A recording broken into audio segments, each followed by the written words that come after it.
Good morning and good afternoon, all. Thank you for joining us. This is the 7th session of our conference, and the title of this session will be Pulling Iraq's Economy Back from the Brink, as part of our wider conference over the last 3 days that we've been having virtually this year as part of the Iraq initiative at Chatham House.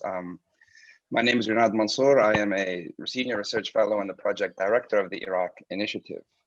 And we're very delighted to have this panel today and to get into some of the key issues affecting the economy moving forward. Before we begin, before I introduce everybody, I wanted to just go through some of the housekeeping notes so that everybody knows what's going on.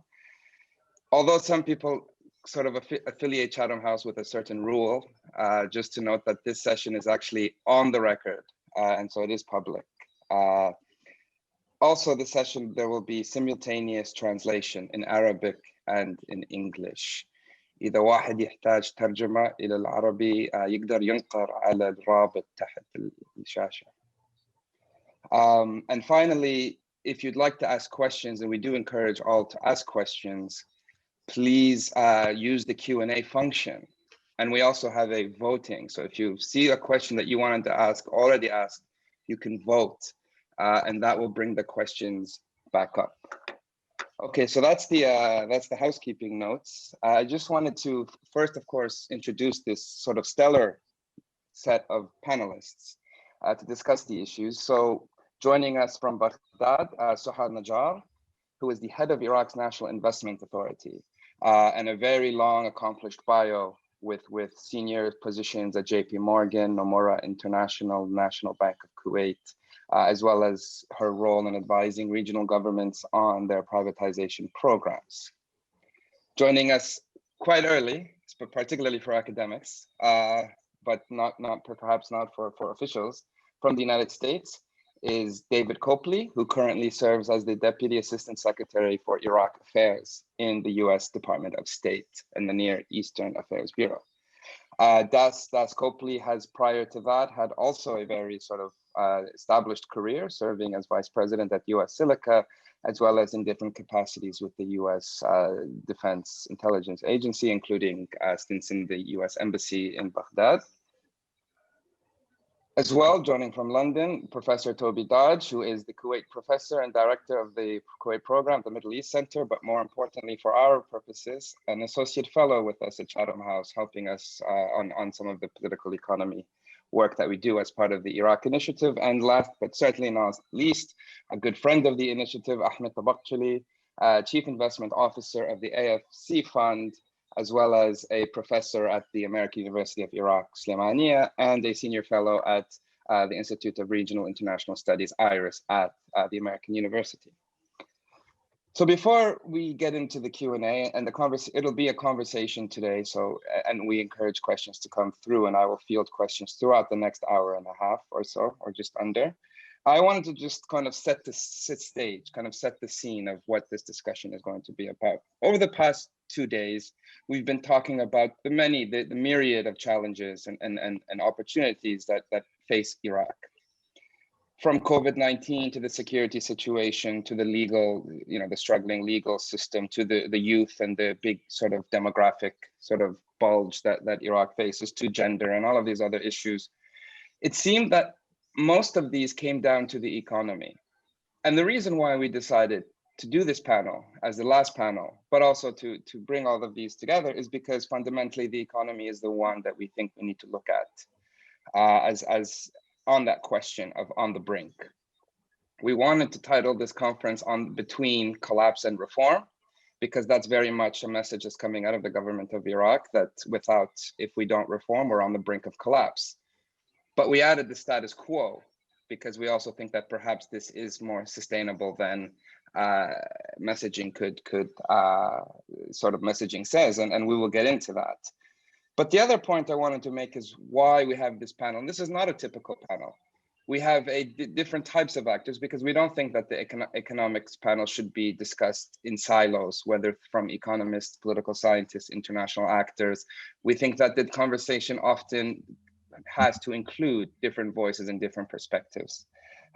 We heard from the Minister of Finance, Ali Allawi, who opened the conference, saying that Iraq requires technical solutions because there are technical problems. And while there are technical problems, we also believe that the political economy, the role of international actors, and many others non-investment conversations need to be had while discussing pulling Iraq's economy back from the brink. And so we'll get into that. We'll get into the white paper. We'll discuss whether the white paper is an academic's wish list of what should be done or a coherent strategy of how to move forward on guiding Iraq through, navigating Iraq through the crisis. We'll discuss the elite pact and the political parties in Iraq and whether they can withstand more economic crisis, whether the system can prevail, I think will be the big meta question of this panel. And whether elections coming up next year will actually do much or not, as we've seen since 2003. So to begin, we have, again, different perspectives on this panel to discuss the same issue, and those are based on the questions. I wanted to first get the perspective from the US, a key partner, a key of the Iraqi government, but a key player in Iraq, obviously, since 2003. Not many departments have a DAS committed to a single country, but Iraq has, DAS David Copley representing the US State Department. And so, David, if you could kind of outline from your perspective, what are you looking at with Iraq's economy, but also what role you think the US can have in pulling Iraq's economy back from the brink? Hey, thanks for the question, Renad, and thanks for the opportunity to participate in this panel. For those of you I haven't met, as Renad stated, my name is David Copley, and I'm the Deputy Assistant Secretary for Iraq Affairs at the State Department. Unusually for somebody in my role, I've actually spent the bulk of my career in the private sector and actually only rejoined the State Department from the energy industry last March. As a business person, I see so much potential in Iraq for economic growth and the development of a robust private sector. So in that spirit, I wish I could start off answering your question with an optimistic tone, but I think it's actually even more important to be straightforward and candid. There are some major impediments to achieving the success we all know is possible in Iraq. So in my opening answer here, I'd just like to touch on 3 key points. One, Iraq's economic situation. Financially, we believe Iraq faces a rough road ahead, and without a course correction, may actually be heading for a crash. 2, options. The United States, the international community do want to help. And 3, the challenge. Our effectiveness in doing so is hamstrung by a lack of political will and by malign actors, particularly militias, that operate outside of state control. So to start with number 1, the current economic situation. I think the high-level themes are well known and understood by us all. Iraq's state-dominated and oil-dependent economy has changed little since the overthrow of Saddam Hussein. Over the last 2 decades, the Iraqi economy has been mismanaged by a corrupt political class, often supported by militias. Despite producing millions of barrels of oil per day and receiving more foreign aid than probably any other country in the world, the Iraqi government has done too little to develop its private sector or improve the lives of its citizens. Entrenched parties that benefit from the status quo don't want to change this bloated and poorly run system. With oil prices now low and Iraq's population still growing, Iraq badly needs reforms to move the country forward, as the funds required to maintain the status quo are simply no longer there. At current oil prices, Iraq takes in around $3 billion per month, but spends over $6 billion, mostly on salaries and pensions. While Iraq can maintain this pace for a short period longer by borrowing and draining its central bank reserves, without a significant recovery in oil prices or the adoption of deep and painful spending cuts, Iraq's economy is going to run into a liquidity crisis, effectively a brick wall, probably sometime in the middle of next year, with all the possible destabilizing implications for the country. Now, I'd like to commend the Qadami government here, including my fellow panelist, Ms. Najjar. The Qadami team has put together a very serious and very credible white paper on economic reforms that has been well received by the United States and the international community. The Qadami team did not create this structural economic problem. They obviously inherited it, and we appreciate that they've been candid about the challenges Iraq faces and that they've developed a serious package of economic reforms that could put Iraq on a better trajectory. Which brings me to my second point, options. To start, I'm deeply skeptical that the United States or the international community are capable or willing to bail out Iraq again. The accumulated debts, the years of mismanagement, The donor fatigue, the numbers, the scale of the corruption are simply too large.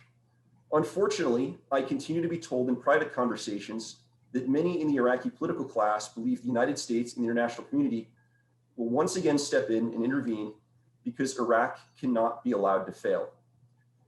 I would not take this bet if I were an Iraqi. Please look to your west, to Lebanon, to see how this same gamble in a similar situation is currently playing out. Instead, Iraq immediately must begin to act on reform measures such as those proposed in the white paper.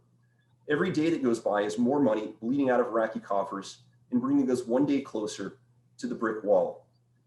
If Iraq takes serious action now, I do believe the international community, including the IMF and the World Bank, will take a serious look at how we can soften the blow and help Iraq put its economy on a more sustainable trajectory that will improve the lives of the Iraqi people. Beyond financial support measures like IMF standby arrangements, rapid financing instruments, and other bilateral forms of assistance, Iraq needs serious help improving its infrastructure, reforming its business climate, and developing a robust private sector so that it doesn't again in the future face similar structural challenges.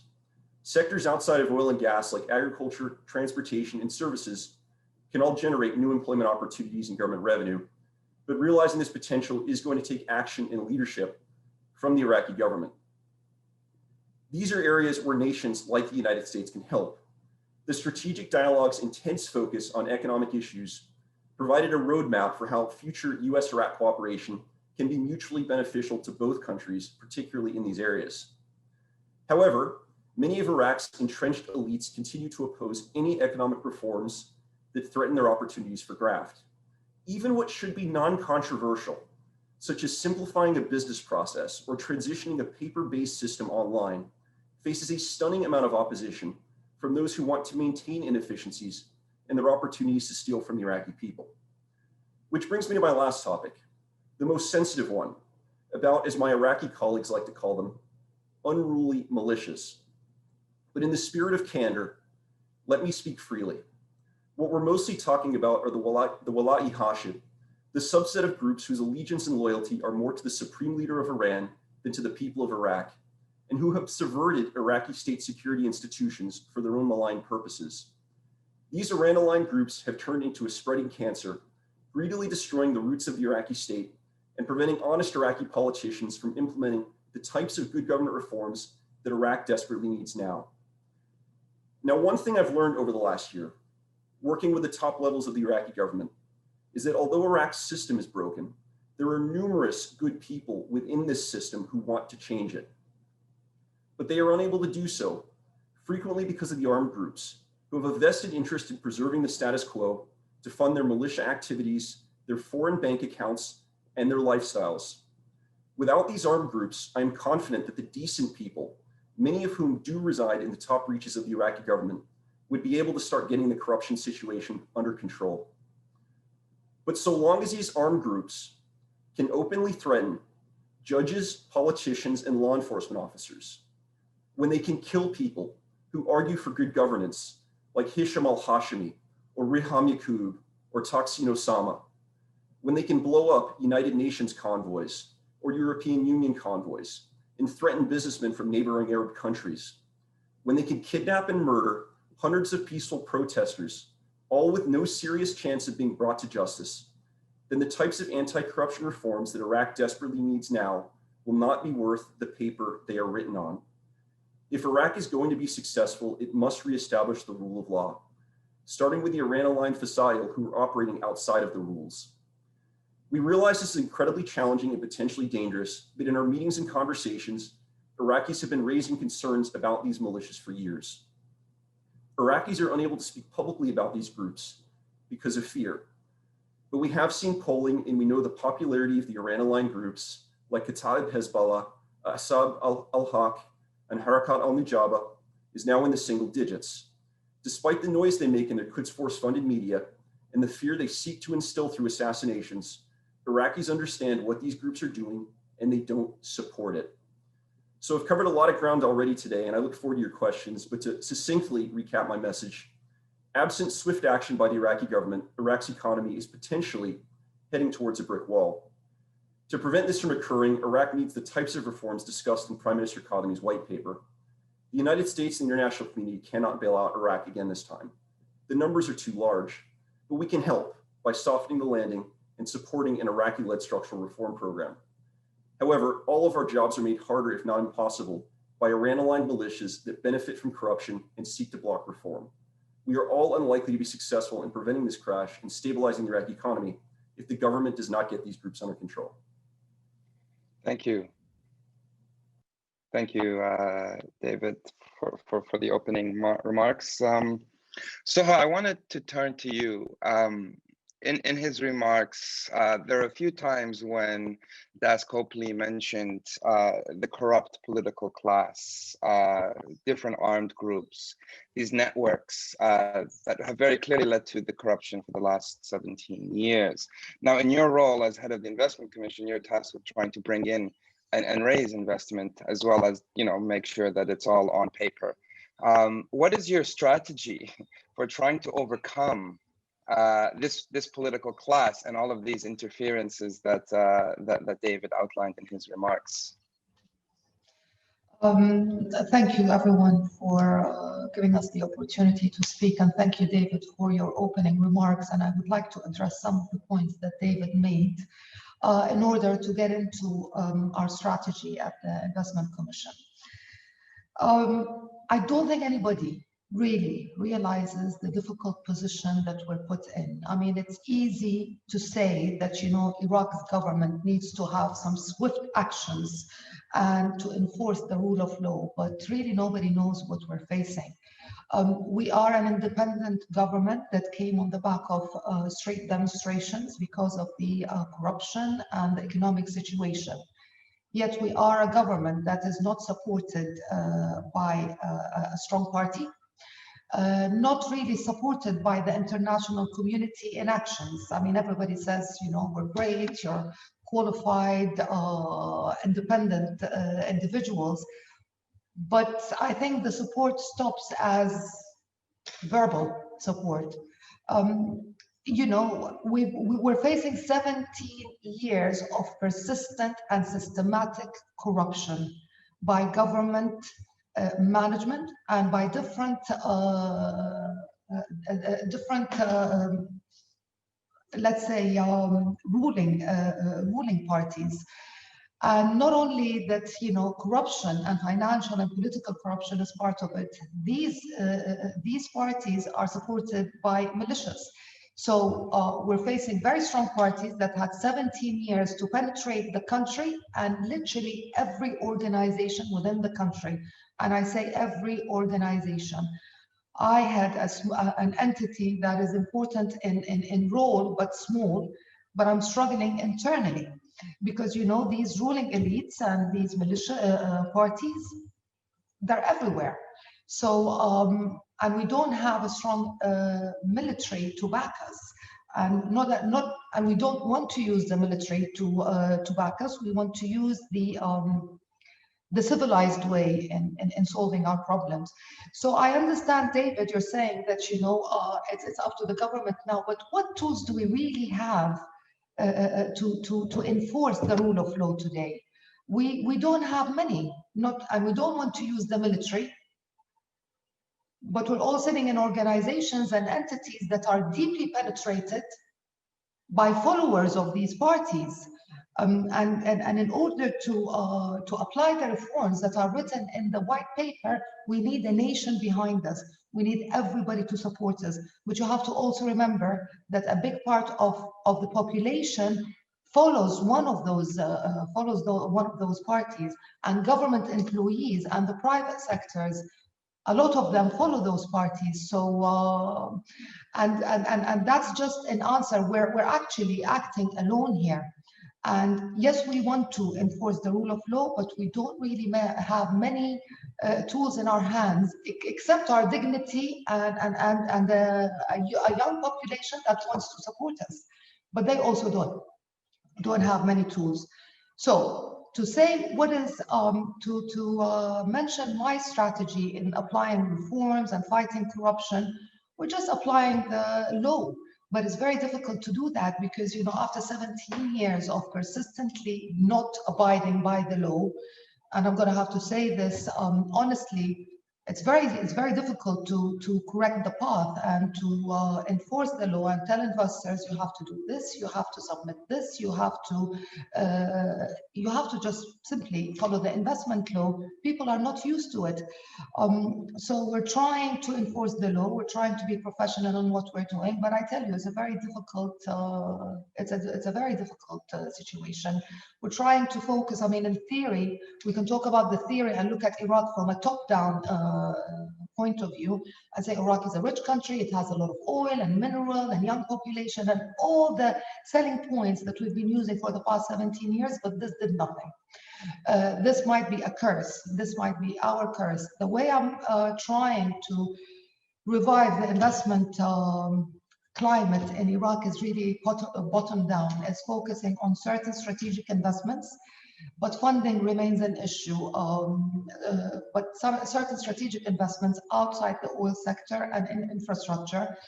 And we have some audience domestically, but also we're facing a problem with the foreign investors, because foreign investors unfortunately came in Iraq and relied on debt and on funding from the government, which we don't have today. So most of the foreign investors are asking us for some guarantees that we cannot provide. So we're turning to our domestic investors to execute those projects. Thank you, Suha. Toby, I actually want to turn to you next. Suha basically said that the will is there from her commission as well as from the government. However, the ability is not there. That these ruling parties, ruling elites, armed groups challenge their will to reform. From your and so I want to get into the strategic investments and more of the strategies later in the panel, but to go to Toby first, from your perspective, having been an observer of Iraqi politics for over 2 decades, are you seeing much difference in the will? Are you seeing much difference in this government? And we can begin with the white paper. What should we be looking for, Toby? Well, first, I'd like to compliment Suha Al-Najjar for, I think, a very honest, a very brave and straightforward presentation.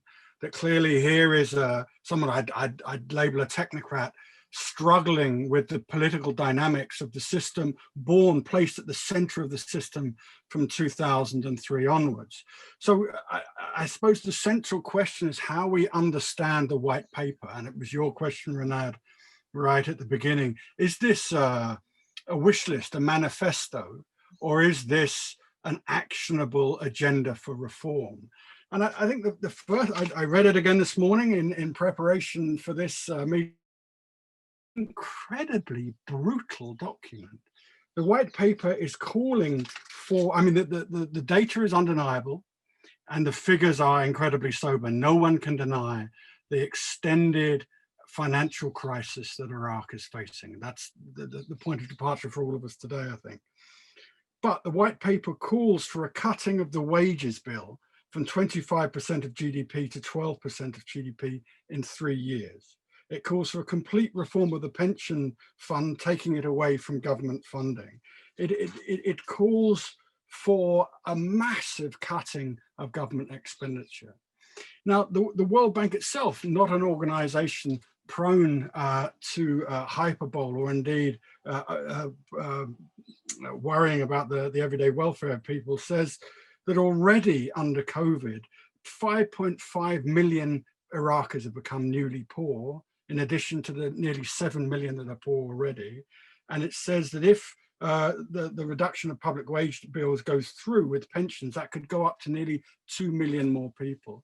So my point is twofold. Firstly, the white paper is recommending a revolution, a brutal revolution. Now, Das Copley, I think, quite rightly said that the Americans will help with a soft landing, but this is like dropping the Iraqi economy from a very high height. And I wonder what happens when those ambitious reforms to slash away at the budget hit terra firma. A lot of already very poor and vulnerable people are going to be hurt. And that brings me to the ability of this government to actually deliver on these incredibly ambitious targets. Again, Suha Al-Najjar very honestly said that they're an independent government, or key figures, her, the Prime Minister, Dr. Ali Allawi, are independent players within a system that has prioritized the extractive capacity, to put it lightly, of the elite since 2003. This is a weak government, I would have thought. It's not backed by the main parties. And the idea that this government, in the run-up to elections that will be sometime next year, if the timetable works, will embark on an economic reform program that will impoverish millions, newly impoverished millions of people, strikes me as highly unlikely. But the second and central biggest point I want to leave with you, as Renad looks at his watch, is that the political system set up after 2003, institutionalized in Iraq from 2005, and every government from 2005 onwards, empowers the political parties that ran in elections and gives them the institutions of the state. So if you look at the data in the white paper, that I think powerfully outlines the 400% in expansion of wages in real terms from 2004 to 2020, the 431% increase in payroll expenditure over that time. That's a direct result of the political system, of ministers from political parties bringing in, employing, padding out, expanding the payrolls of their followers. And that's payroll corruption. But this doesn't even touch the bigger thing, which is contract fraud, which is those very same political parties, and increasingly the number of senior civil servants, the so-called private grades that they controlled, embarking in the sharing of the spoils of corruption across government. The idea that this honest set of technocrats can firstly impoverish their own government, their own population, while this corruption goes on, I think is fanciful. But secondly, that this government, this ruling elite, without militias, without the capacity to challenge the militias, can then take the spoils of power away from a deeply entrenched elite that doesn't see the logic of these reforms, I think beggars belief.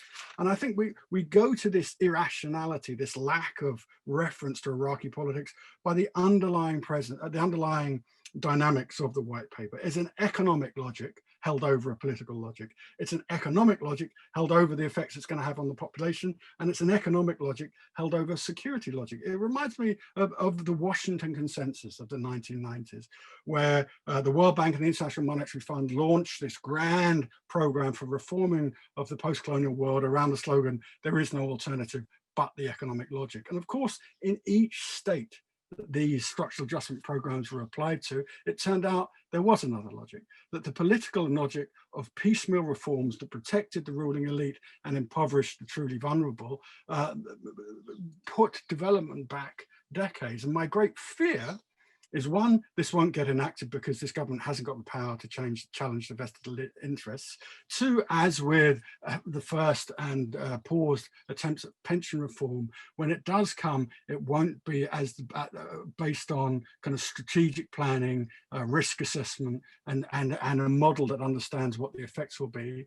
And that when this government is faced with extended pushback, whether in the institutions they're now running or from society, they'll face no choice but to step back, damaging the population's welfare, but not achieving much needed economic reform. Thank you. Thank you, Toby. Ahmed, over to you. Picking up on some of the threads that Toby sort of navigated through. You've been on our panels in the past, in person, virtually, but also in the last few months, you've been an advisor in the finance ministry to some extent, and also you saw the process of the writing of the white paper. Toby has just given a huge critique of the white paper. I wonder if you wanted to comment on your reactions to this critique, and particularly whether it is a set of wishes. It's a wish list, and Christmas is coming up, and hopefully all these things could be given to Iraq, or whether there is a strategy that Toby hasn't seen in getting to the crux of the problem, which is that the political parties are still going to say no? Okay, well, first of all, it's a pleasure to be among this wonderful panel, and thank you, Ranad and Chatham House for this. And yeah, I think what Toby said, it's absolutely right, and there's so many right things about it. However, like all things, it doesn't contain the full picture. I mean, in a way, he's spot on when he says that it is a brutal assessment of what is wrong with the economy, and I think this is the whole starting point, in a way, of the white paper. I'll come to a bit the points that Soha raised are again spot on and completely undeniable. But go back to the white paper. The idea is, because what Soha has argued has been a major obstacle to reform. Yes, it's been 17 years of pretty much doing the same thing and having it entrenched in a way whereby we find ourselves in the current thing, which is why, if you look at the white paper, pretty much half of it really is an analysis of what is wrong. And the idea is, unlike anything done by any Iraqi government before, is not so much to address the symptoms of the disease, but to hit the disease head on. And the idea in it is to try to get a buy-in from the population at large and from the political class with all its ills, in the sense of trying to bring it to see that where we are right now is not going to be solved by the ways of the past. I mean, if you look into the later part of the analysis, you'll see there's a part where it discusses the next couple of years. It assumes oil prices at current levels. I mean, we're talking, it's saying that, came on a few months ago when it was written, oil prices were believed to be very low. Right now, the assumptions of the paper was they're going to be around $35 to $45 Brent this year, 45 to 55 next year. So putting it in a relatively positive picture, but saying in that sort of benign environment, the crisis for Iraq is serious.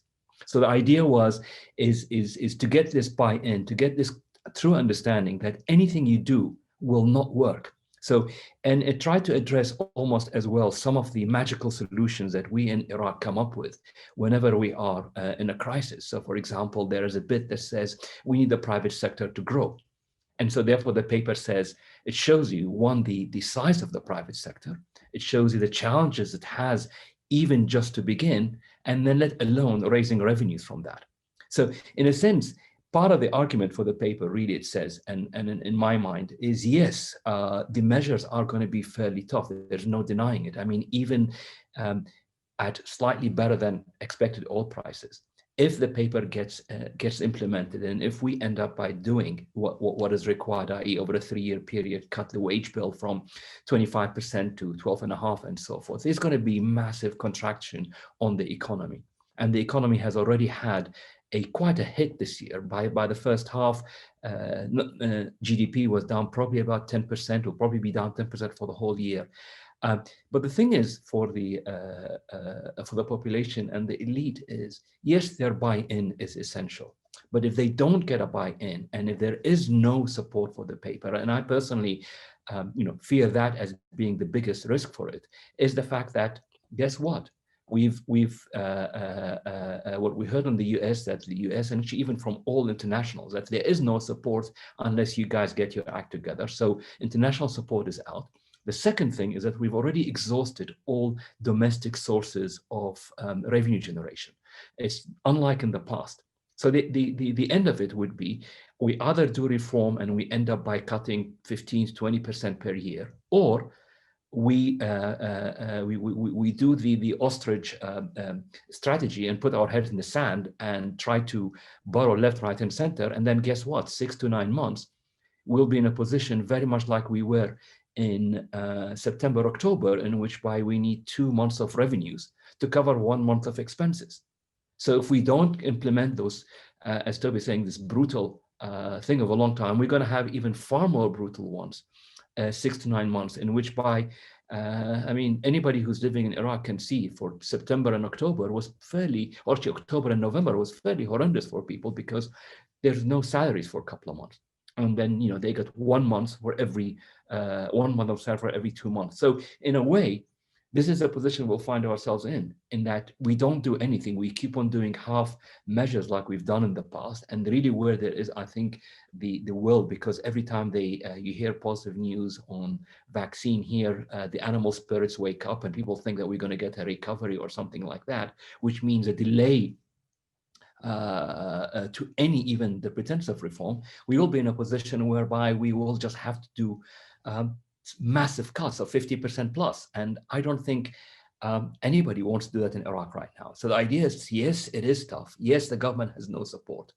And yes, it is, I mean, even with the best will, even if none of the negative issues are a factor, still the implementation, given the capacity constraints, given the slow moving machinery of government, it will be far worse in 6 to 9 months. So that's why I keep on thinking it's inevitable some sort of form of will happen, whether that comes in with a positive changes from government-wise and so forth, or whether that becomes a terrible environment to be in. That's hard to tell. Thank you, Ahmed, and definitely your comments kind of hit at the core of the idea behind our conference the last 3 days, which is collapse coming, if reform doesn't happen, or will this continue? We've already beginning to get questions in. This has already been a really good, lively discussion, quite informative. I'm going to start getting to some of the questions that are being addressed to all of you to get those watching involved. David, Das Copley, maybe first over to you. If you could, there's a few questions that I wanted to put together. One, if you perhaps in a minute or so, or briefly kind of come back to some of Suha's pushback to your opening comments, the role of the U.S. and whether that your expectations are too high, and what that means for the investment climate that she's trying to foster. But also there's a few questions, one from Hussein Chalabi, who says Iraq's economy, David said Iraq's economy has been mismanaged. If you could elaborate on whether good management is the key lever for reform. And there's also a question from Mohammed Tawfiq Ali, who says, should the UN be involved in this discussion and in reform? So with those few thoughts, over to you, Das Copley. Thanks, Renat. So, I think what Ms. Najjar has highlighted is just how difficult the situation is, and we fully understand and fully appreciate that. And I think one of the key messages in my opening remarks were that these armed groups make it incredibly difficult for the good people, for a lot of the people in the Qadami government who are there trying to do the right thing, to do their jobs and implement reforms. So we fully understand that. But if Iraq is going to move forward at some point, the Iraqi government needs to come up with some sort of change to the current situation, the status quo, or they're going to be stuck. So certainly no disagreement. There is a bit of a catch-22 right now. Everybody in the region, United States, the international community, everybody wants to help Iraq. We had a good meeting in London just about a month ago where the entire G7 was involved with the Economic Contact Group trying to support the Iraqi government. I've traveled throughout the Gulf. I've met with various countries about investing in Iraq, and everybody wants to be supportive. Everyone understands geopolitically how important stability is in Iraq for the entire region. But where people are stuck are these armed groups, these militias, and the general corruption in the system make it so difficult to invest. So fully understand and fully appreciate how difficult this is. But we all need to find a way to move this forward at some point. In answer to your first question I believe from Hussein about good management. Yeah, good management, good plan. I mean, obviously, it's going to be key to reforming the Iraqi government.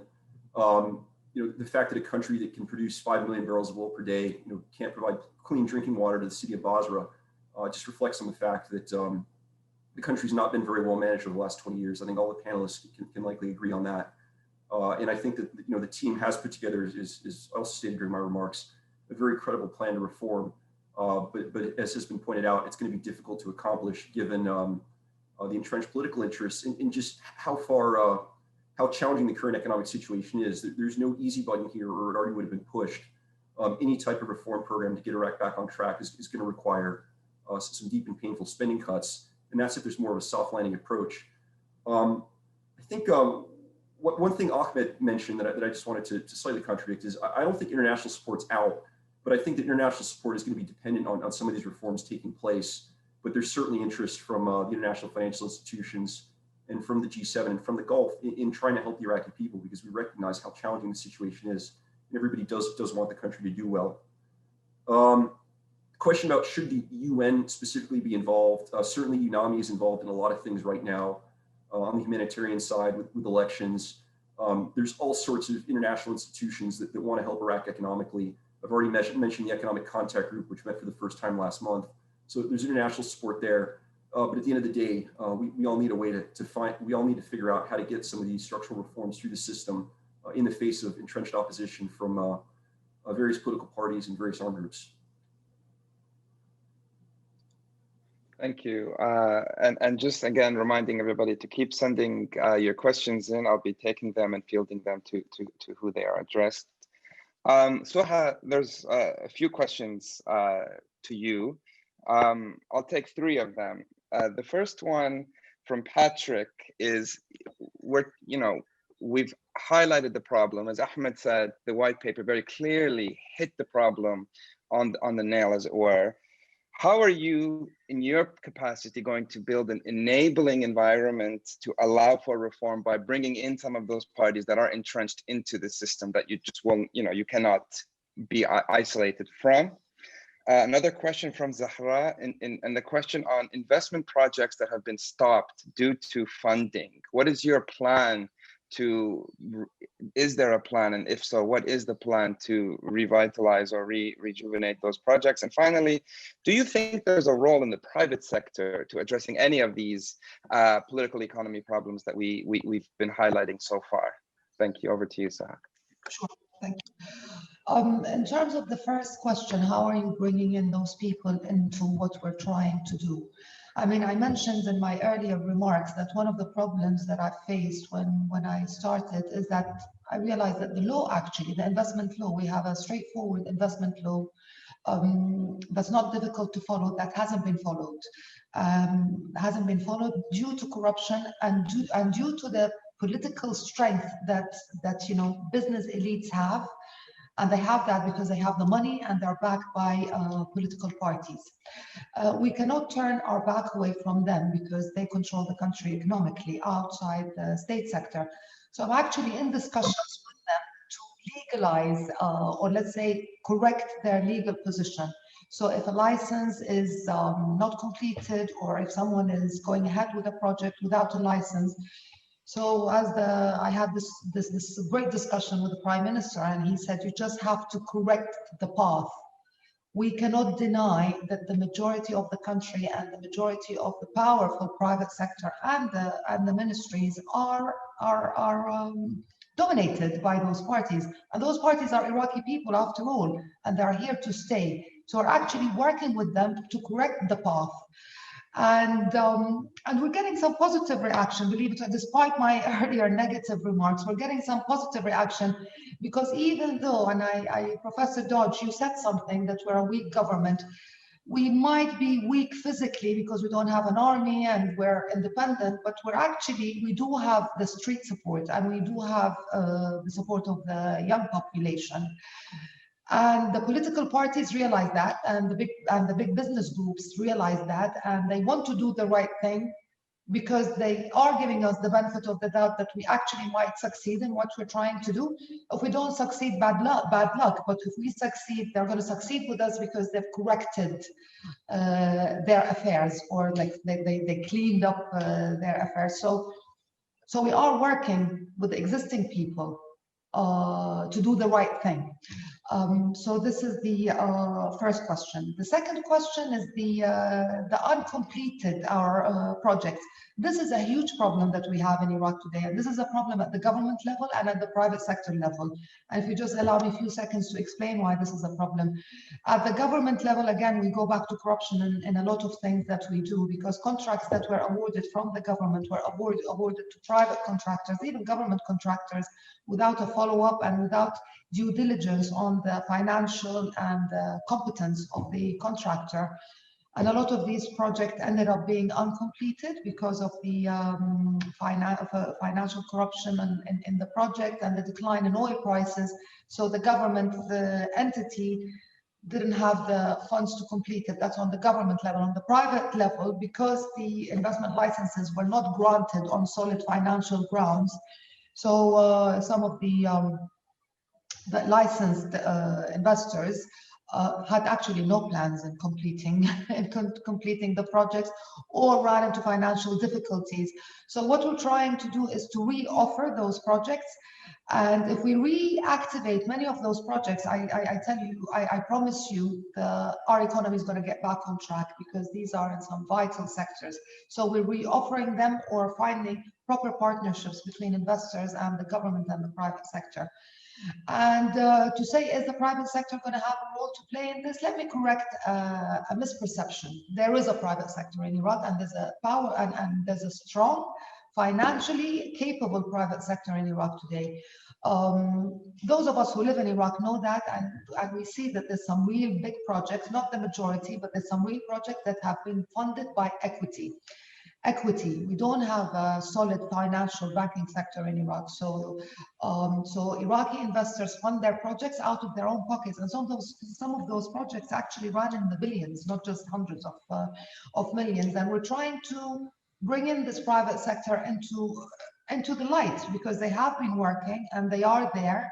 So we cannot say, are we bringing them? They're there. We don't need to bring them. We just need to put them on the right path. Thank you. Thank you, Suha, for those important comments. And let's get into later on this private sector and the equity funding and some of the strategies moving forward on that. But Toby, there are a few questions coming in, and thank you all for continuing to send questions in, really good questions. From Chris Bowers, what does, if this question of liquidity and going illiquid, what would that look like for the elite pact in Iraq and in Iraqi politics if that happens? But there's another question kind of linked from both Naveen and Ibrahim, who ask, what if the white paper is not implemented? Ahmed sort of painted a picture of this has to happen or Iraq is doomed. From your perspective, what does it look like if reform doesn't happen? And finally, if you could perhaps in a minute or so at the end, kind of reflect on Suha's comments, particularly on this question of working with the political parties. The government has street support. What is the value of street support in institutional reform? But also, can these political parties be are they willing, and can they be worked with for reform? You're on mute. Not anymore. Yeah, technology. Right.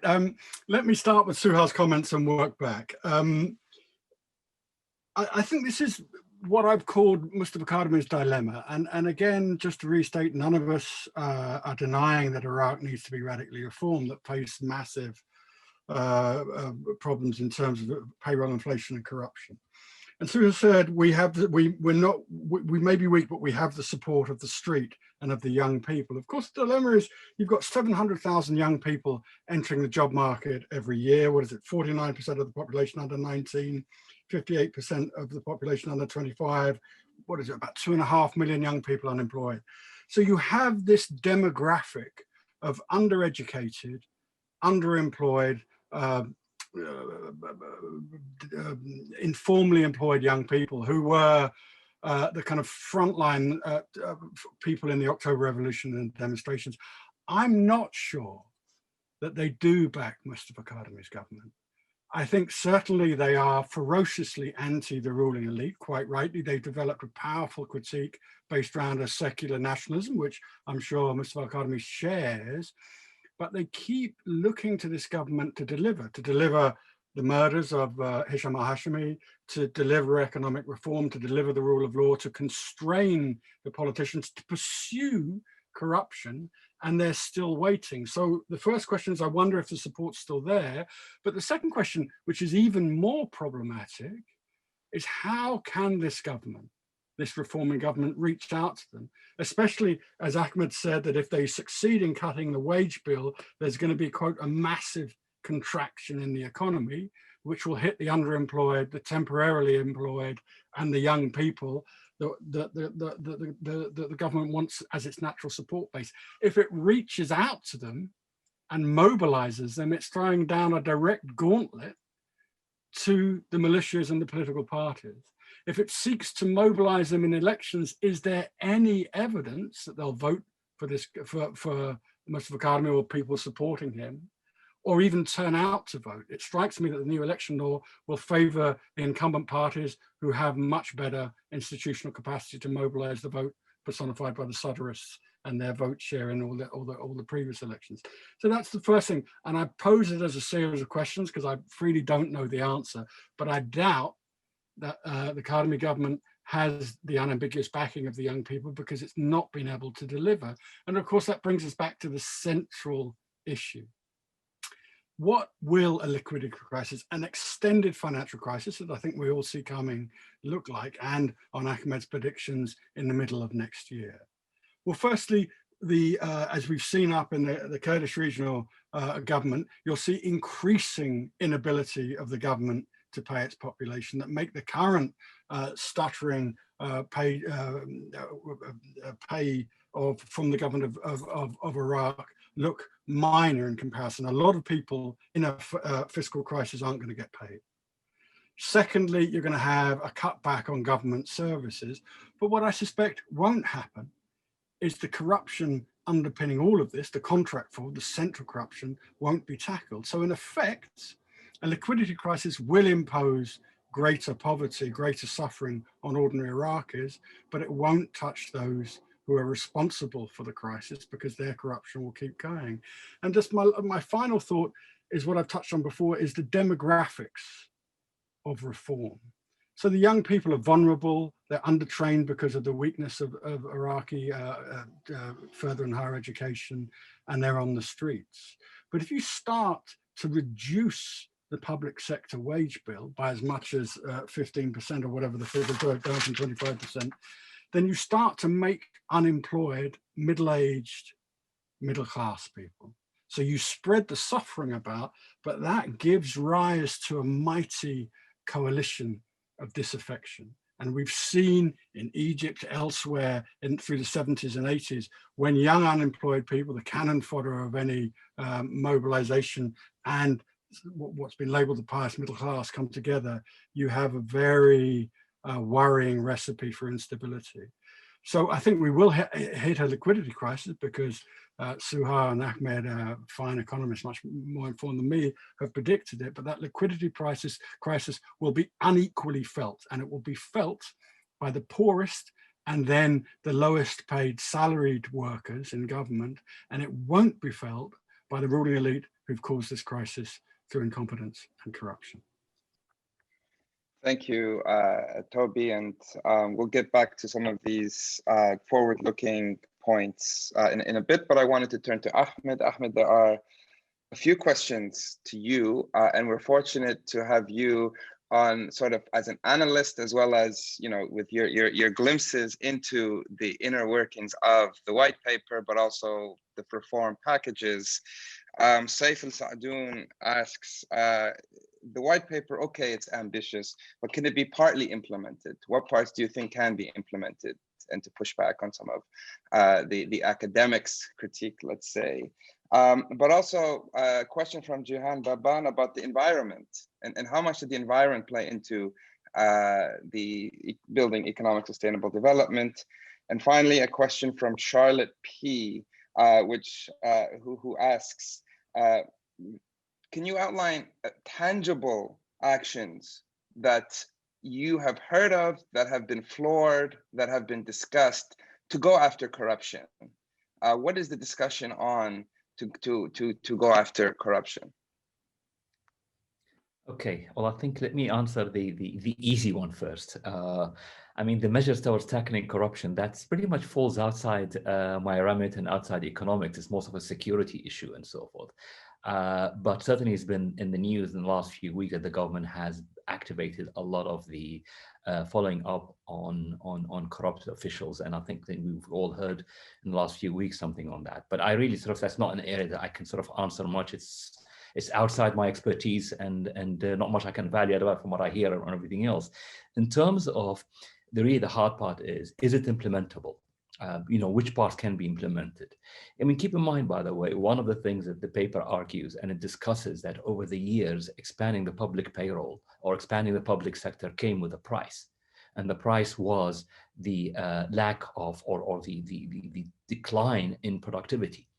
So it's very much aware. I mean, the thing is, when you try to work at reform, is you analyze the issues, but also when you analyze the issues, you realize what you have to deal with. And i.e., even assuming that all the stars are aligned and everybody is working together, the fact of the productivity issue is fairly serious. And therefore, it realizes, I mean, in many ways, realize that, to get the private sector to grow, you're not going to happen in one day. To lower the role, we're going to have one day. So it's going to look at some things medium, realize that it will take a long time. So there'll be a gradual phasing out of the state. And keep in mind, just to go back on one of the main things is, do we have a crisis or not? The thing is, most people don't realize what Iraq is. Our crisis is not so much like Lebanon or Venezuela. We still have a viable product. I mean, even in the current environment, our revenues from oil would be anywhere from 50 trillion to 60 trillion dinars. The serious issue we have is our expenses are substantially higher, i.e. salaries and pensions are 60 trillion and rising a lot, simply by the various rules we have on pension. And it takes up to another 40 trillion, let's say to 100 trillion to run the state. So you're talking of the social security support as well as investment spending.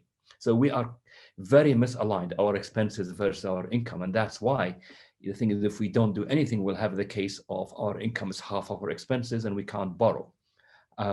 So, you go back, yes, do we have to do things, and are they doable? Yes, you can work on small measures. You start with the reforms, the most important ones in the treasury itself and its ability to manage the country. With Prime Minister Allawi talked a lot about something called IFMIS, which is a financial system that manages, as well as a single treasury account that enables you to run your, to manage your cash flow in this environment and cash balances and your expenses and so forth. That's crucial. You want to work on easing some of the regulations that strangle the current private sector. You work on helping the banking system sort of evolve. These are things that are doable and can be done. But once we begin any kind of serious reform, that's when we can expect international support. So international support is not something that will not come, but it will not come unless we begin to implement reform. Nobody will help us out if we don't do anything. So if we begin to implement reform, then we can have international support, and then you can actually soften the blow considerably for the weaker members of society. So, is it doable? Yes, it is doable, but it will have to be gradual. And what Suha mentioned in terms of the difficulty of implementing everything, that is really the key message here. Is even if you have the best will from everybody, even if everybody is aligned, it will take an incredibly long time and because you're driven by a high laborious bureaucracy. So that will take its place. In terms of the environment, that certainly features there, because if you look into a section when it addresses the electricity, it discusses about one of the options it wants to pursue is the fact that you're going after clean energy, after renewable energy as a source of electricity. Thank you, Ahmed. If it's okay, I wanted to go next to Suha, because Suha, I know you need to leave in about 15 minutes. And again, we're very grateful for you taking the time out of your busy schedule, trying to pursue all of these reform initiatives to talk to us and to talk to our audience today. There have been a few questions to you. One from Suhail Ismail, who's asking, with China expanding its political and economic influence in Iraq, China, what investment projects can Iraq expect with China's help? Will these projects ensure local Iraqis are employed? And given the huge unemployment in Iraq, especially with the youth that you've already mentioned. Another similar question from India, Burgess. What alternatives for an economic recovery are there outside of a neoliberal austerity-centered one? What is the viability of a state-managed industrial policy? and with points on foreign investment loans from DFIs and bilateral partners. And if you could, Soha, because I imagine this will be your concluding points, and it's been sort of, thank you so much for enlightening us with your insights. To perhaps touch back, Professor Dodge, Toby said he mentioned that he had a lot of questions and he claimed not to have the answers to them, but I think he was hinting at what his answers would be. If you could perhaps go back to the point on whether this government can pursue a strategy to bring in investment, but also to capture the street and to capture also the willingness of the political elite. Thank you. Okay, thank you, Renat. In terms of China, because China has been a hot issue lately, but again, I'd like to be honest about this. I think there's a lot of the Chinese situation in Iraq is blown out of proportion. Let's put it this way. I've been at the Investment Commission for the past 2 months, and I haven't seen really big tickets coming from China. Yes, there are some Chinese working here, but mostly on the contracting side. There's talks about the Chinese loans and the foreign direct investment from China, but I really haven't seen it in significant amounts, to be honest.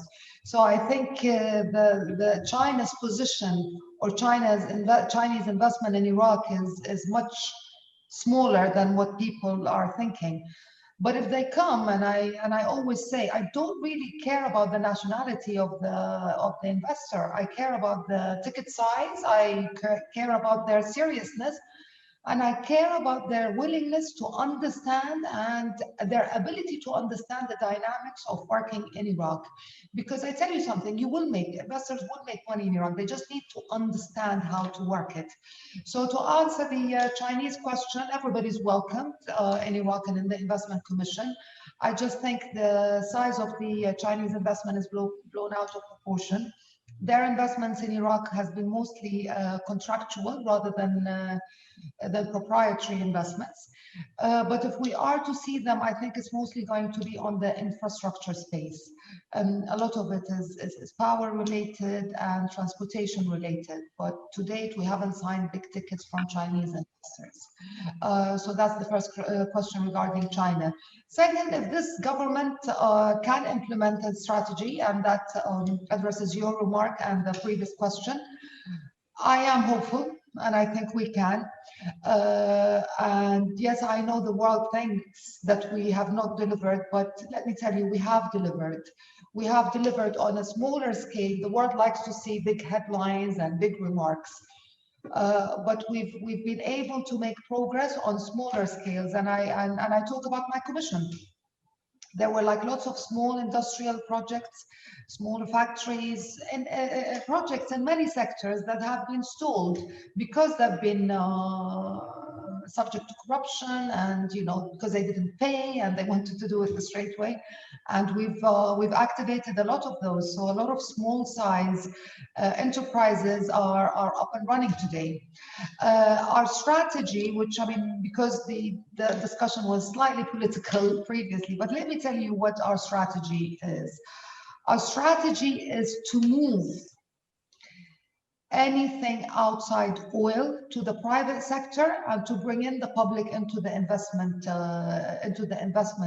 process. There is liquidity in Iraq, and let me tell you why I don't think we're going to hit a brick wall, because we do have an income from the oil, but we do have a big expat community that we rely on in terms of inflows. So a big chunk of the population relies on foreign inflows in a similar way to Lebanon and Jordan. And with the oil, I think we will be able to survive. We're seeing some activities on the non-oil sector. We've got a number of industrial, government-related owned industrial premises and private sector premises that are being productive now. So there's some, it's at piecemeal, but nevertheless, we're seeing some positive progress. So I think our government is able to deliver. We just need time, and we need the outside world to understand that we are working in a very difficult environment, and to understand our ability to deliver is challenged by all these difficulties. But if you pay attention to the small font, you'll see some deliveries from our side. Thank you.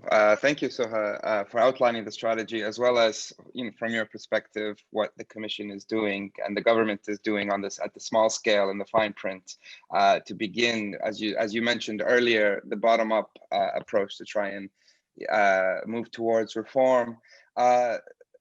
Das Copley, there are a few questions that I wanted to sort of put to you from the audience. Ali Mubayid has asked, you mentioned the Iraq Contact Group. What would it take for the Iraq Contact Group and the GCC to work together for debt relief for Iraq? Is that on the table? There's another question from Saif, who asks, Ahmed Tabaqjali mentioned that international support is contingent on this on reform. Does that mean that if reform is not enacted, there will be no more international support? And there's a final group of questions on the US, again, role in the economy. Ahmed also mentioned tackling corruption is a security issue. And of course, in the last 4 years, the US administration has pursued a sort of maximum pressure campaign against Iran, of course, but part of that has been to sanction the worst elements from the perspective of the US in Iraq, as a way to try and promote as well the elements that are reformists. Sort of reflecting back, what have been the successes, what have been the challenges in this economic policy?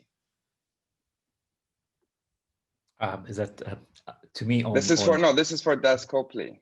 I was just using your points. What a relief.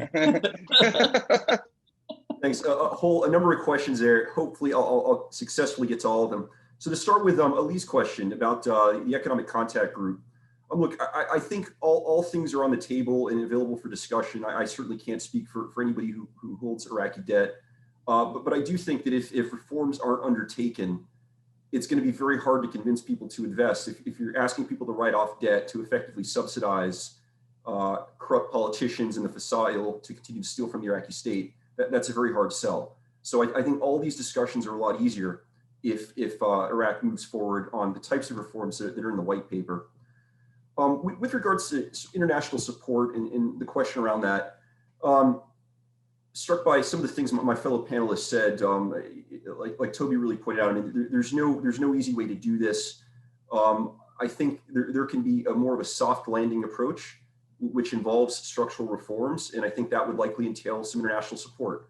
In a soft landing scenario where Iraq implements reforms, you probably see some structural changes so that we hopefully don't have similar problems in the future. And I think at the end of the day, Iraqis end up being better off and they develop a more robust private sector, and we start to get some of the corruption under control. A hard landing approach where that doesn't happen and you just effectively run out of money or have to significantly reduce expenses very quickly, I think you're not likely to see those structural changes. The corrupt political class, the militias will continue to keep stealing, and the burden is going to be borne by the poor, and the international community is going to be much less receptive to support. So I think that implementing reforms as part of this is really critical. In terms of U.S. role in the economy, there really is a lot we can do. When we had the strategic dialogue discussions with the Iraqi government, we had a list of 150 initiatives that cut across politics, culture, security, economics, energy, all sorts of different things we wanted to work on jointly with the Iraqi government.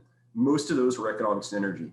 So there are plenty of things our government, U.S. companies can do to help Iraq improve its infrastructure, develop a private sector, develop better commercial laws, and then just involve our allies. I do believe that the United States, if we lead, our allies often tend to follow. So folks in the Gulf and others are more likely to invest and also provide similar types of financial support. With regards to the question about sanctions, Ms. Najjar in her comments brought up that Iraq does have oil at the end of the day, and she's absolutely right. The other things I would point out is Iraq has natural gas, which is not being used, it's being flared. And this is something that drives the State Department, the Energy Department of the United States absolutely crazy. We would love to see Iraq move towards energy self-sufficiency. We'd love to see them capture natural gas. A lot of the imports Iraq is currently using to run its own power plants are, in our view, unnecessary.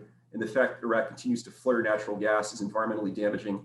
This is a win-win-win. Iraq can retain more of its own money. It can, develop these natural gas for export and bring more capital in. And there's funding available from companies to do this right now. And this is something we'd really love to see move forward. And I'd say bothers us a lot that it hasn't moved forward as quickly as we'd like, because there's so many positives for the Iraqi people that can come from this. Thank you, thanks, and it would be good to get more into this, the alternatives, particularly on the energy. I know this is something that the international community as well as the Gulf has been focusing on in Iraq in later comments. But Toby, a question on Erbil-Baghdad relations. So far, the conversation has been on Baghdad, and obviously this question of federalism and the relationship between Erbil and Baghdad has been there since 2003. Moving forward, how do you view the kind of, first of all, the economic situation? I know you don't work on the KRG, but how is that? What is the connectivity between, let's say, that relationship? Okay, thanks for that.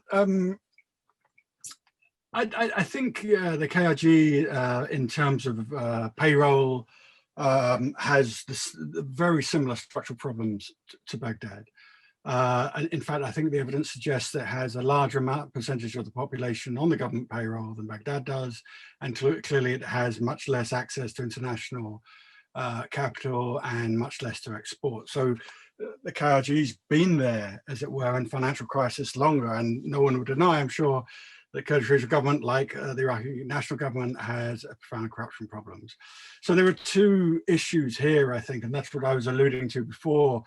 The KRG's inability over a much longer period of time than the Iraqi government to pay its employees has given rise to widespread discontent, alienation, and I think indicates one model, one comparative model that Baghdad can look to as what legitimacy the Iraqi state and its parties has drains away even more. The long-running tensions between Erbil and Baghdad around Kurdish regional government's export of oil and the sharing of that revenue go on, and I think the Minister of Finance and Deputy Prime Minister Ali Allawi has made his frustrations about that pretty clear, and I think the tensions still exist. And there is a feeling in Baghdad that the KRG should commit to the agreements that it has made with Baghdad. But I think there's such a great deal, although the structural dynamics of the economy are very similar, there's a great deal of mistrust, and I don't see that mistrust is going anywhere. So I think the ability of either side to get a sustainable deal, let alone have that deal enshrined in law, are very slim. So I think these problems and the tensions are going to roll on. And I don't see any evidence either in Baghdad or Erbil that the economic reforms that are needed are going to be carried out, because the vested interests in both Erbil and Baghdad are blocking. Thank you, Toby. Ahmed, picking up on that conversation, and I'm going to try and bring again a few questions, and they keep, thanks everyone for continuing to ask the questions. Charlotte has asked, what are the risks associated with pressuring Erbil to sell its oil via Somo and pay custom revenue to Baghdad?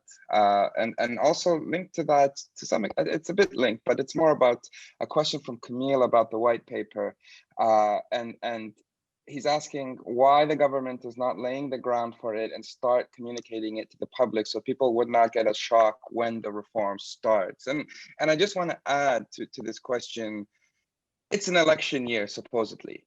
Does the white paper's reforms, if at the end of the day, suggest people will have to cut their pay, the salaries, is that wise to do in an election year?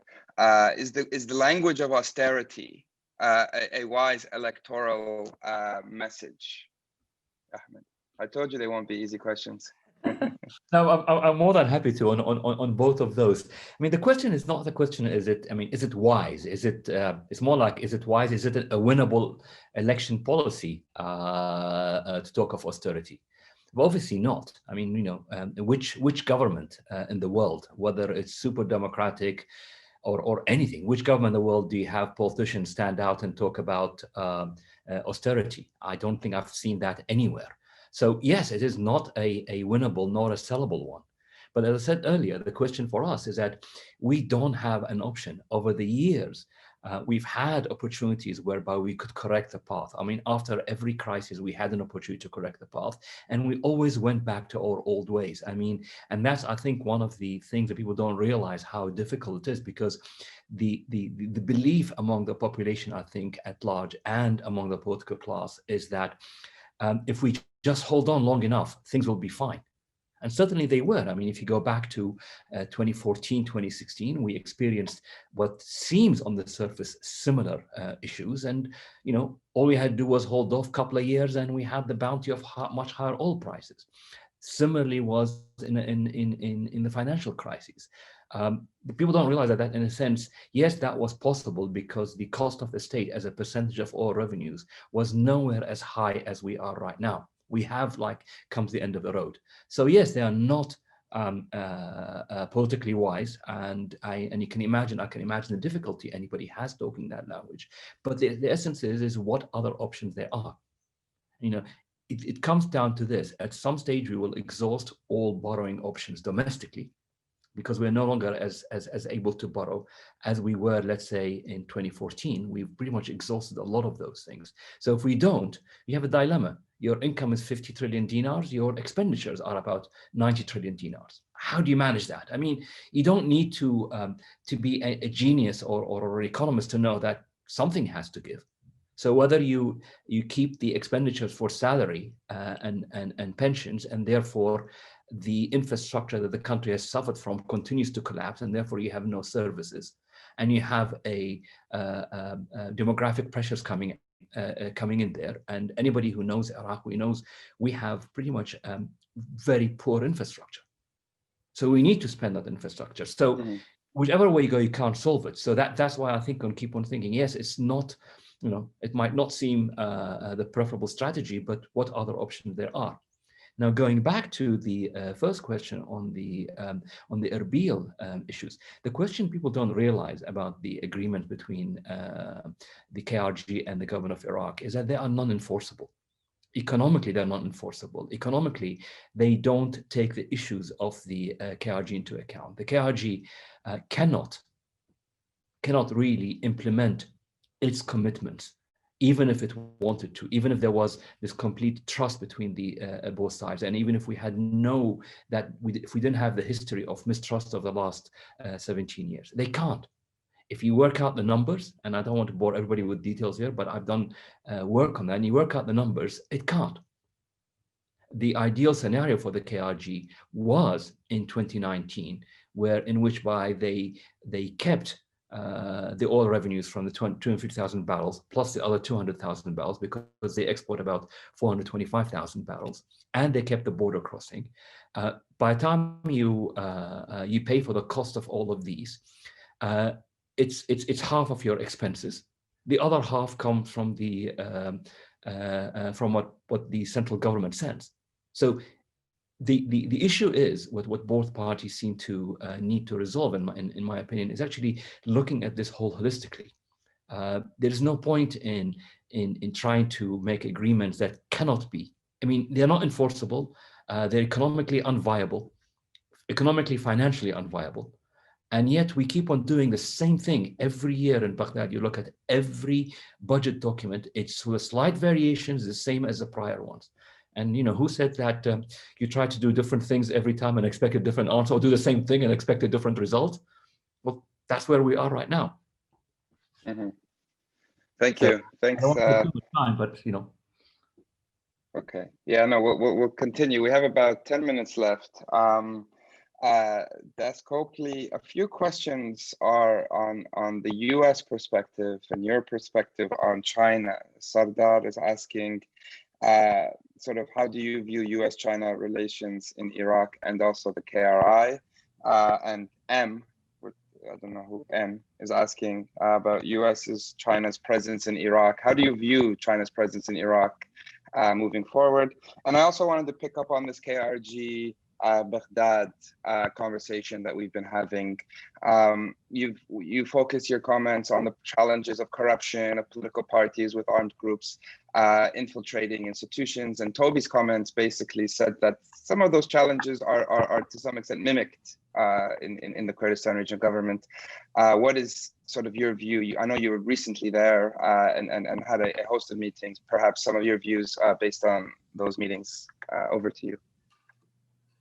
So with regards to the first question, a series of questions about our view on U.S.-China relations, and look, certainly in the economic sphere, we often view the Chinese as a competitor for many of the contracts that we hope that United States firms win. And I obviously unabashedly campaign for our firms, which I believe are the best in the world. But I think the other really important thing about doing business with U.S. firms and with the firms of a lot of our allies is we have in the United States a very strict Foreign Corrupt Practices Act. If our people pay bribes anywhere in the world, we will prosecute them for it.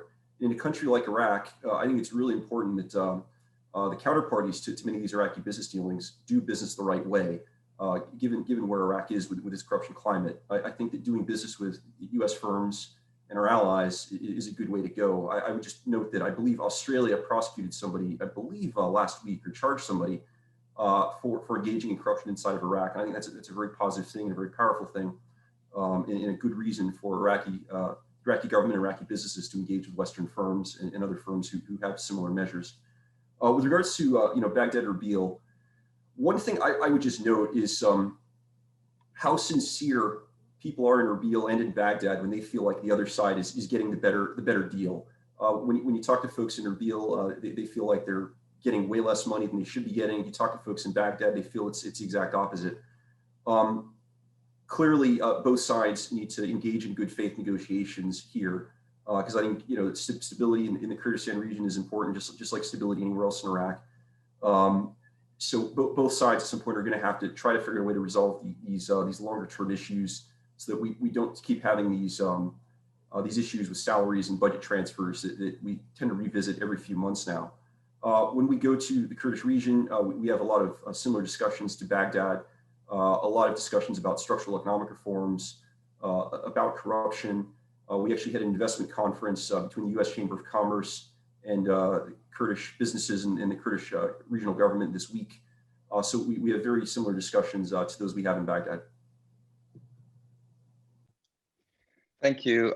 Toby, I think this will be the sort of final round of questions. So to you, sort of to summarize based on these conversations, the picture in Iraq seems chaotic, different political parties all competing, fragmentation, but like a bunch of bobcats fighting each other. On the issue of corruption, you've talked about the special grades.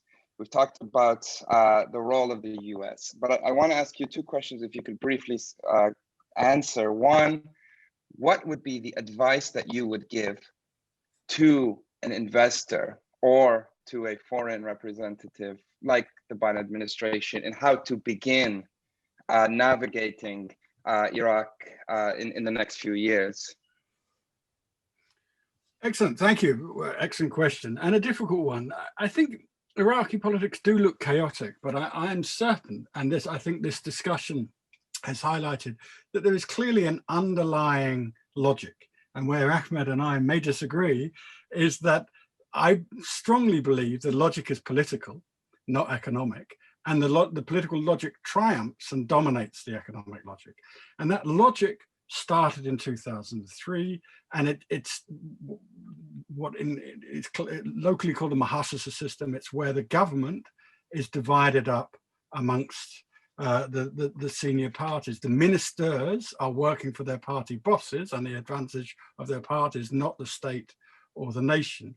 Now, where this gets even more complicated, and this is research work that Chatham House has done, is that process, the politicization of the state, has been pushed down into ministries.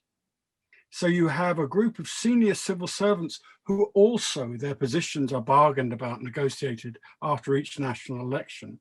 And they themselves are loyal to party bosses, the ruling elite, not the state or the nation.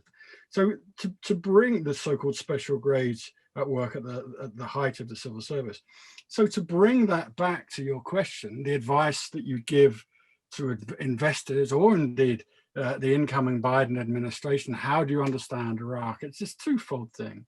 The first is the political dynamic.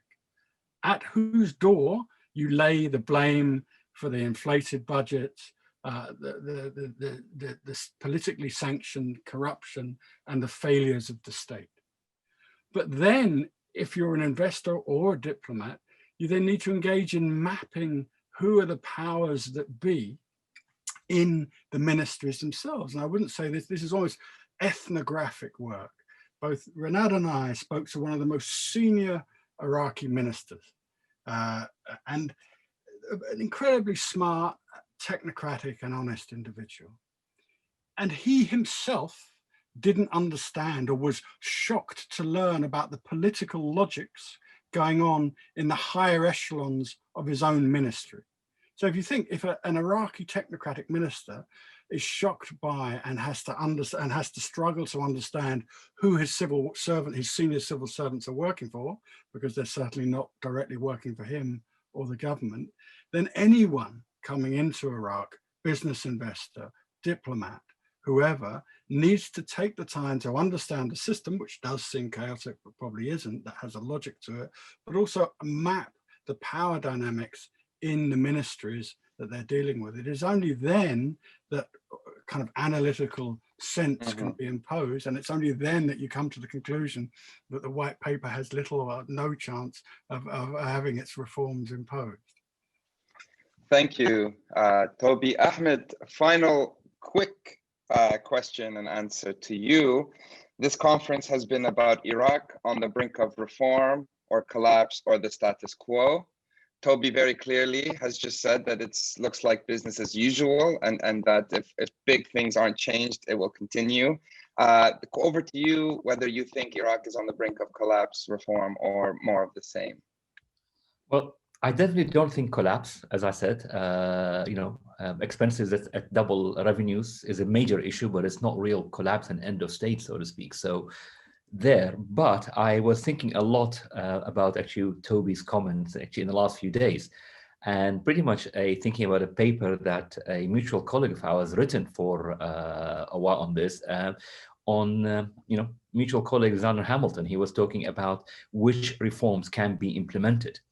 And maybe that is eventually what will happen, is that you begin to implement major reforms, and then you end up by implementing some. But the some that you can implement, if they are the right ones, they will start a chain of change that will be inevitable. But maybe sort of start with a non-threatening part. So I know that. Thank you. No, thank you for your comments. And final word over to you, Das Copley. You're sort of, based on the conversation we've heard so far, do you think Iraq, where would you put Iraq's chances for reform? I think it's going to be very tough, which is why, when I started, I said I wasn't coming in with an optimistic tone today. I think, the Chatham team has put together a really serious and very credible plan, but it's very tough medicine. And if something similar to that plan is adopted, I think it will put Iraq on a better trajectory going forward. It's obviously a big structural change. They can do things probably with a lot more international support on the table. And I think that the pain will be sort of spread evenly across the public. But as everybody's pointed out, this is an election year in Iraq. In any democracy in the world, this is going to be very tough to do.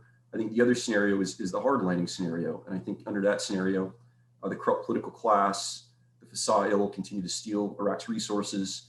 The burden is probably going to be borne by the poor of the cuts that are going to have to happen, because Iraq is effectively going to just run out of money and have to reduce expenditures in a really painful way.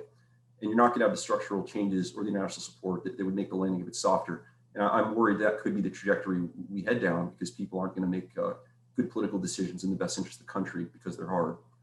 And then just the last thing I would note is underlying all of this, the reason it's so hard to get the corruption under control with all the good people who do reside at the top reaches of the Iraqi government is because of these militias. It's the hardest challenge for Iraq to solve, but it's one Iraq is going to have to figure out, because they're the biggest deterrent to getting government and private sector investment to flow into the country. And it's the biggest reason why, after 20 years after the overthrow of Saddam, we're still facing a lot of the challenges that Iraq is today. Thank you. That's a wrap. Thank you to Das, David Copley, Professor Toby Dodge, Professor Lecturer Ahmed Tabakchali, and Sohan Najjar, the head of the Investment Commission in Iraq. It's been a lively discussion.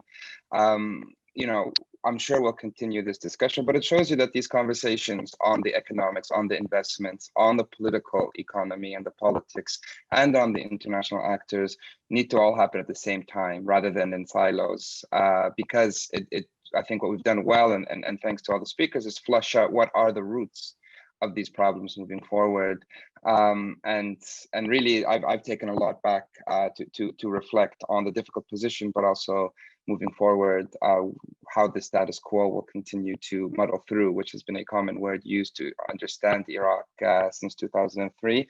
So thanks a lot to all of you again, as speakers. It's been a great conversation. Thanks to all who asked questions and all who viewed. A few final points, reminders. One, the next session will start in 59 minutes. I was supposed to say 1 hour, but I've gone 1 minute over, so apologies for that. And it will be with Deputy Prime Minister Qubat Talabani, the Prime Minister of the Kurdistan Regional Government, Qubat Talabani. And again, a reminder that you can use the chat and networking options in Conference Plus to continue this conversation. Thank you again to all the speakers. This has been a lively conversation and looking forward to continuing the discussion. Take care and bye-bye for now.